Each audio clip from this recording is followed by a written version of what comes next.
front of me is Samsung Galaxy A20e, and today I would like to show you how you can switch on or off location of this smartphone. First of all, you need to access Tab menu. Now look for location icon, and when you find it, just click on it. As you can see, mine is gray. That means that location is off. If you see this kind of pop-up, you need to select close, and when I go back, as you can see, location is disabled. If you want to enable it, you can do that by clicking on the gray icon again.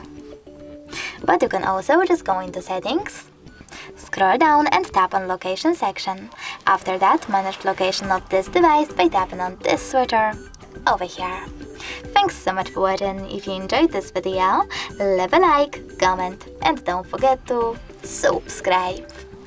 Bye!